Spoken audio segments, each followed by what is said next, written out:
A community's success is based in part on its ability to maintain a stable economic base. That sound foundation allows a community to fund quality core services for homeowners and business owners. And at no time was this philosophy more evident and important than in 2010, when during the midst of falling residential assessments and challenging depressed economy, Sterling Heights made it a top priority to preserve its status as one of Macomb County's premier communities. While most of the region faced disappointing news, Sterling Heights shined in 2010 by pulling together and working to protect our economic base, most notably as the city's automotive task force helped convince Chrysler LLC to save its Sterling Heights assembly plant, keeping SHAP open for production of a new mid-size vehicle.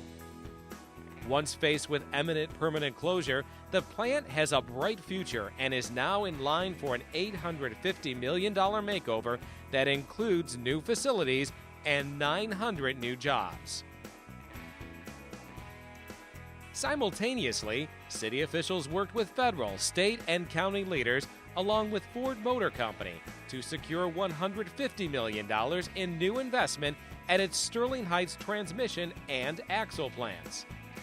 All told, the investments by Chrysler LLC, Ford, and others totaled more than $1 billion and 1,300 new jobs, the single largest investment in the city's history. The city's economic resurgence in 2010 included numerous investments in other industrial and research and development projects, such as defense contractor General Dynamics Land Systems opened an $11 million maneuver collaboration center adjacent to his headquarters on Mound Road. Defense contractor BAE Systems completed Phase 1 of its $60 million prototype and engineering center on Van Dyke and is now building a 4-story office tower to be home to its Michigan headquarters. Acumen Global Technologies Incorporated, a maker of fasteners for a variety of industries such as aerospace, defense, and automotive, has moved its corporate headquarters to its Sterling Heights manufacturing plant as part of a $2 million investment in the community. Atco Industries ramped up construction on a 150,000 square foot quality control center for its tire division. Totaled, the investment exceeds $10 million and will create 233 jobs over the next 5 years. The Macomb Group, one of the largest distributors of pipes, valves, and fittings, will undergo a major consolidation of operations that will lead to the redevelopment of the former Collins and Aikman facility. The 363,000 square foot facility will be reused as Macomb Group's corporate headquarters, sales division, warehouse, and fabrication center. The project will see $6 million in new investment and the consolidation of approximately 50 new jobs to join the existing 100 employees in Sterling Heights. Developer Michael Damon of the A.J. Damon Company in Troy donated an office building valued at $3.5 million for use as the city's new Macomb OU Incubator, a development center for new business.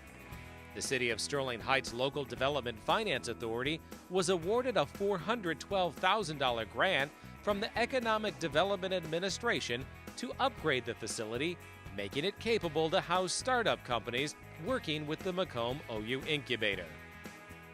In the commercial development area, several new businesses opened, often replacing buildings that had been vacant for some period of time, including the former Don Pablos restaurant on Van Dyke is being replaced with a soon-to-open Ollie's Lebanese Food. The former Lone Star restaurant at Lakeside has been replaced with an IHOP restaurant. A new mobile gas station has replaced an auto dealership on Van Dyke near 19 Mile. A new Burger King has opened at the corner of 15 Mile and Mound, replacing a long-vacant gas station. Construction continues on a large-scale Polish market on Mound Road south of 18 Mile Road. A new Gus O'Connor's Pub just replaced the former Boneyard restaurant on M59 near Shaner and upgraded the facility with new decor and seating imported from across the pond. Residential development also stayed steady in 2010, with resurgence of upscale housing projects on 19 Mile west of Mound and 19 Mile at Saul. Finally, plans were announced last year for construction of a new 177-unit senior housing complex on Maple Lane north of 14 Mile Road. The city's economic rebound in 2010 created a sense of optimism that allowed the city and its 128,000 residents to enjoy a year of accolades and accomplishments.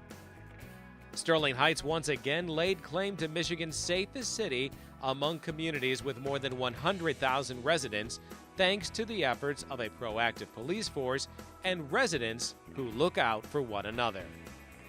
Plant and Moran issued top ratings to the city's audit for the fiscal year that ended June 30, 2010, praising city officials for managing city finances in a prudent manner during fiscally challenging times. Sterling Heights has worked hard to control its costs and saved more than $12 million annually by reducing its personnel costs, implementing vendor savings, and completed numerous service-sharing efforts with other communities and the private sector. At the same time, the city continues to maintain one of the lowest tax rates in the state, with over 85% of all cities having a higher tax rate. Road improvement projects for 2010 included 15 Mile Road from Dodge Park to Van Dyke, Shaner south from Utica Road, 14 Mile Road from Maple Lane to Van Dyke, 14 Mile Road from Van Dyke to Mound, and the 15 Mile Road and Shaner intersection. The city received its 25th consecutive Tree City Award, recognizing efforts to promote forestry and the environment. A most patriotic record crowd watched the Memorial Day Parade down Dodge Park Road, which featured 3 distinguished Grand Marshals. A spirit of volunteerism swelled within the community as increasing numbers of individuals volunteered at city events and companies, such as Keller Williams Realty, and their employees, which helped spruce up parks with cleanups and yards of mulch. New recruits are joining the Sterling Heights Volunteer Corps daily from its sign-up page on the Sterling Heights website. As you can see, while 2010 was certainly one of the most challenging years for our country, state, and county, Sterling Heights elected officials, administration, volunteers, and residents teamed to forge ahead. Together, backed with a new spirit of cooperation, we brought new ideas to light, reinvented government, and creatively redefined services with limited resources to maintain and enhance our quality of life while continuing to make life in Sterling Heights second to none.